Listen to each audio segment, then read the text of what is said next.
మా జనం ప్రత్యేకించి ఎటువంటి వాళ్ళు అంటే కలెక్టర్ కంటే బిల్ కలెక్టర్ గొప్పవాడు, ఆ చేతికి డబ్బులు వస్తాయి. కలెక్టర్ ఎవరి దగ్గర ₹1 తీసుకోమనంటే తీసుకోలేదు. బిల్ కలెక్టర్ ప్రతివాడి ఇంటికి వెళ్ళి డబ్బు తెచ్చేస్తాడు. ఆడికి అంత ధైర్యం ఉంది కాబట్టి వెళ్ళి దెబ్బలాడి ఎప్పుడు కడతామని చెప్పి దెబ్బలాడి వసూలు చేసుకుని పట్టుకుపోతాడు అతను. అలాగే ఏదైనా ఒక ఫంక్షన్లో ఏ చీఫ్ సెక్రటరీ వస్తే జనం ఆ ఫంక్షన్కి ఆతిథ్యం ఇస్తున్న వాళ్ళు కొంచెం హడావిడి చేస్తారు. అది చూసి ఎవరొకడు అడుగుతాడు, ఎవరండి ఆవిడని చెప్పి. ఆవిడ ఐఏఎస్ అండి, చీఫ్ సెక్రటరీ అండి, ఆంధ్రప్రదేశ్కు తెలంగాణకు అని చెప్తే ఆవిడ కలెక్టర్ ఎవరని, ఇంకా కలెక్టర్ ఎప్పుడు అవుతారండి అని చెప్పి అడుగుతారు.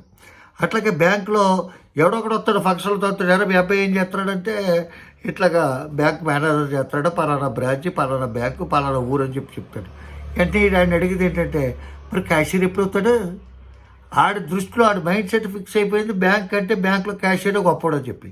అలాగే ఈ జన సైనికుల్లోని అట్లాగే ఈ జెండా అదే జేకేస్లోని మీకు ఫిక్స్ అయిపోయిన లక్షణం ఏంటి అంటే చైర్మన్ కంటే డిప్యూటీ చైర్మన్ ఎక్కువ, అట్లాగే రాష్ట్రపతి కంటే ఉపరాష్ట్రపతి ఎక్కువ, ప్రధాని కంటే ఉప ప్రధాని ఎక్కువ, స్పీకర్ కంటే డిప్యూటీ స్పీకర్ ఎక్కువ, సర్పంచ్ కంటే ఉప సర్పంచ్ ఎక్కువ. అట్లాగా చాలా విషయాల్లో వీళ్ళు ఆ విధంగా ఫిక్స్ అయిపోయి ఉంటారు. అది మార్చుకోవాలి. ఎందుకంటే వాళ్ళు ఏమంటారంటే Chandrababu Naidu after all CM, మా పవన్ కళ్యాణ్ డిప్యూటీ సీఎం, ఎంత పెద్ద పేరు రాయాలంటే మొత్తం ఒక పేజీ పడుతుంది. అదేవిధంగా వాళ్ళు